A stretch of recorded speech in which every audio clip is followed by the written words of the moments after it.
Hey Adventure Kids! Well, Thanksgiving has come and gone and the days are getting colder and shorter and I'm starting to see twinkly lights up and down my street, which can only mean one thing.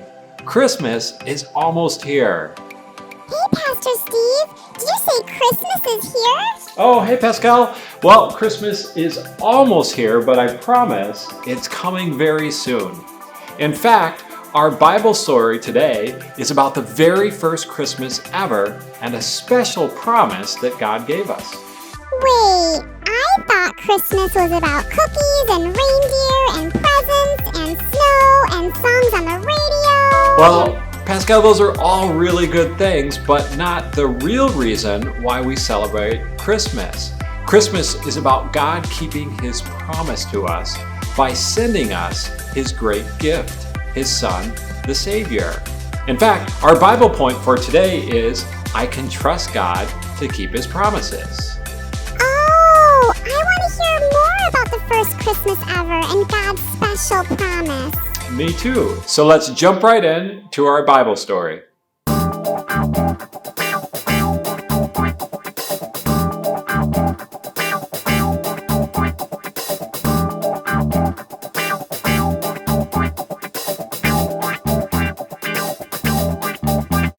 Everything was ready. The moment God had been waiting for was here at last. God was coming to help His people, just as He promised in the beginning. But how would He come? What would He be like? What would He do? Mountains would have bowed down, seas would have roared, trees would have clapped their hands, but the earth held its breath. As silent as snow falling, He came in. And when no one was looking, in the darkness, He came. There was a young girl who was engaged to a man named Joseph. Joseph was the great-great-great-great-grandson of King David. Hello. One morning, this girl was minding her own business when suddenly a great warrior of light appeared, right there in her bedroom. He was Gabriel, and he was an angel, a special messenger from heaven. When she saw the tall, shining man standing there, Mary was frightened. You don't need to be scared. Gabriel said. God is very happy with you. Mary looked around to see if perhaps he was talking to someone else. Mary, he said, and he laughed with such gladness that Mary's eyes filled with sudden tears. Mary, you're going to have a baby, a little boy. You will call him Jesus. He is God's own son. He is the one. He's the rescuer. The God who flung planets into space and kept them whirling around and around. The God who made the universe with just a word.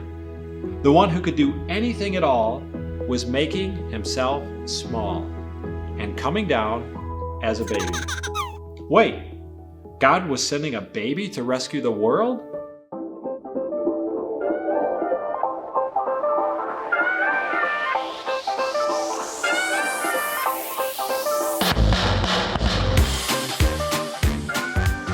Why can't zoo animals take tests? Too many cheetahs. Hilarious.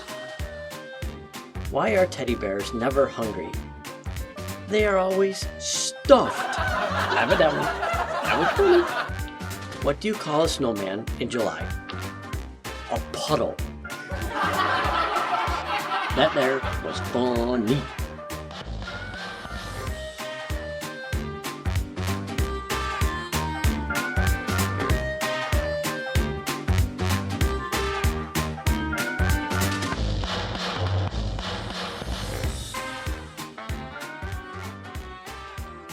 The God who made the universe with just a word, the one who could do anything at all, was making Himself small and coming down as a baby. Wait, God was sending a baby to rescue the world? But it's too wonderful, Mary said, and felt her heart beating hard. How could it be true? is there anything too wonderful for God? Gabriel asked. So Mary trusted God more than what her eyes could see. And she believed. I'm God's servant. She said. Whatever God says, I will do. Sure enough, it was just as the angel had said. 9 months later, Mary was almost ready to have her baby. Now, Mary and Joseph had to take a trip to Bethlehem, the town King David was from. But when they reached the little town, they found every room was full. Every bed was taken. Go away. The innkeepers told them. There isn't any room. Where would they stay? Soon, Mary's baby would come. They couldn't find anywhere except an old, tumble-down stable.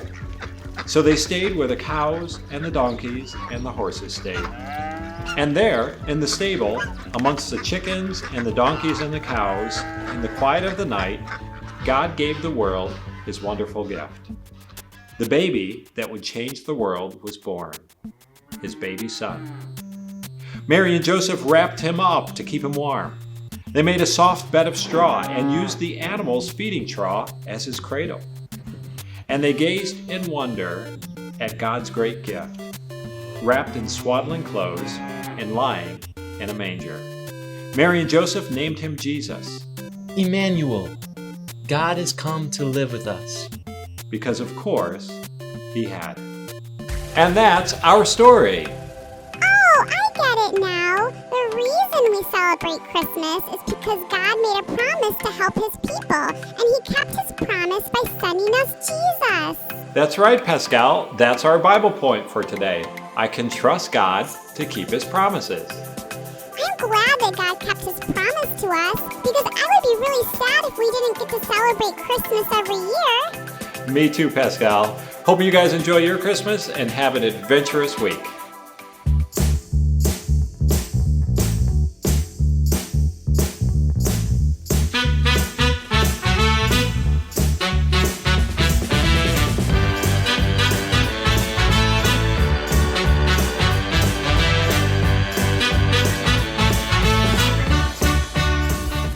So hey Adventure Kids, this is a part of the show where you send in your questions to me, Jake, and I answer them. So let me grab my mailbag.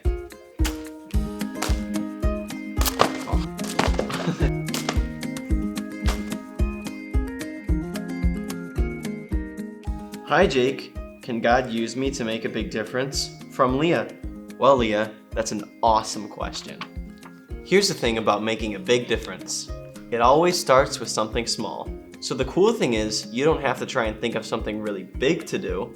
You just have to find little ways to make a difference. And oftentimes, God will turn that into something big.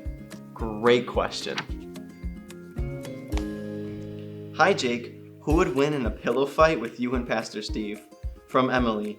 Well, let's find out. Yeah. All right. Okay. Official pillow fight rules are gotta hit the other person in the head. Body, doesn't matter. Winner is the first one to hit the other one in the head. All right? Ready? 3, 2, 1, go.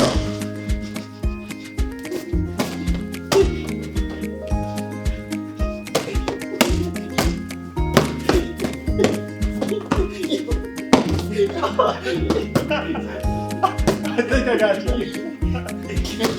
Clean your room. Eat your vegetables. Get off Xbox. Time's up. All right, that was good. So remember, if you have questions for me, Jake, just go to the website, takeawaywithjake.com, and I'll be happy to answer your questions right here on the show.